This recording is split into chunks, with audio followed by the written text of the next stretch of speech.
that cut off because of my storage. Irresponsible YouTuber. I didn't clear my my storage and make sure that I had enough space before I started the first video. But I do want you guys to go back and watch it before you watch this one, because I'm going to branch right off from where I left off. So when you go on the operating table, you are put under anesthesia. You are put to sleep. Why? Because if you were to be awake during that process, it would be so incredibly painful to endure that you would not get this surgery done to fix your body in the way that it needs to be fixed. So sometimes when people aren't awake, it's because there is a stage where things are being solved unconsciously so that they do not have to be awake and aware in that kind of pain when they're solving certain bottom layers of things, right? I want to say hello to this guy in the red behind me. Anyway, so that is a huge reason that people are not awake at certain times. And I realized this in my own process, but in retrospect, if I had to be awake and trying to solve the trauma and the chaos, especially from I have suffered absolutely horrendous things. And if I had to be aware of that and trying to treat it, and knowledgeable of all of the false paradigms and the chaoticness and the potential psychosis that can happen from spiritual awakening, while I was trying to get financially stable and while I was trying to find proper housing and stable housing, I talked about this in other videos. I had struggled with suicidal ideation for years, and I think that maybe, possibly, I don't know, because it didn't work out this way, I would not have been able to handle it.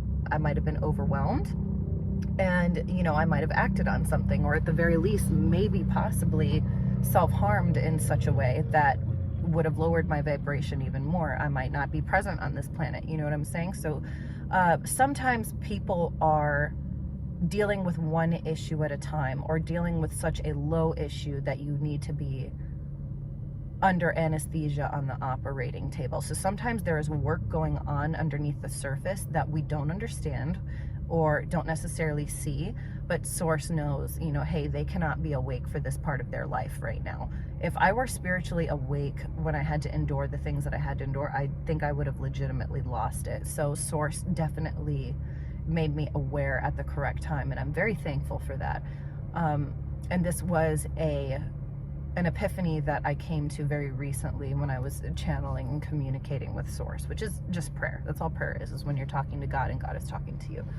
But when I was praying recently, this was something that hit my spirit now for the third time, and it really clicked. So a lot of the time there is an operation going on with that person while they are asleep, while they are under spiritual anesthesia, for lack of better words. So leave it alone, because you don't want to wake them up during that process. And from your perspective, let's bring it in a little bit. When you're trying to do that, what you're trying to do is force an outcome instead of letting. You know, that's the Wu way in Taoism, right? As a spiritually awake and aware person, you are tapped in more to the unseen, the spiritual, and the feminine, the yin, right? So a lot of the time that is about embodiment and being. And this is even a biblical principle, right? You will become empowered if you seek the kingdom first. One terminology that Christians use much of the time is to abide in God. I am abounding. And what that means is, when you abide, it means that you literally just sit next to or sit under, right? It means to be in the presence. And that aura infects us. This is how we become awake and how we become enlightened with a lot of things, is literally just talking to God and literally sitting with God's presence, because the light and the aura of God, or the Most High, or the Most High frequency, right, is so infectious that it will invade you being around it. This is also my personal contention about the conspiracy theorists with COVID, right, about the whole 6 feet apart thing. When you separate people's auras, the consciousness of the planet drops. Again, personal contention, but there is a lot of research to back this up. Anywho, so that means when you combine auras, or when we are in the physical presence of each other, which technology also limits to a degree, that is also another thing that will raise the vibration naturally. This is why we started meeting in women's circles a lot in the groups that I'm in, because when you are physically in the presence of somebody and they have a powerful aura, it has to rub off on you. It's the same thing that when yours is weak, when you're going through trauma, you tend to embody and become a container for negative things as well, because the more powerful aura in the room is going to be the one that infects most. So you don't actually have to do anything to help somebody's awakening process except be next to them. Have strong boundaries, don't be affected by them. Of course, you know, there's nuances in how to navigate that. But the general idea is that if you are a reflection of the most high frequency and your aura is powerful, you don't have to influence them. They're going to naturally be attracted. Your tribe is going to be attracted.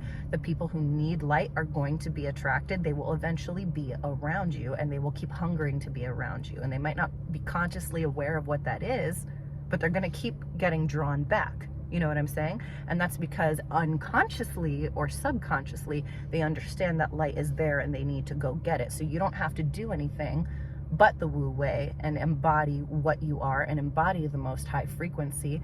And it is like a spiritual STD, but in a positive way, right? You're going to naturally affect them by combining your aura with theirs when you're around them. So your embodiment process is more powerful than you think. And you're actually pushing away and pushing them out of the vortex when you are trying to force that outcome of their awakening, because usually there is a very divine reason of why they're not awake yet.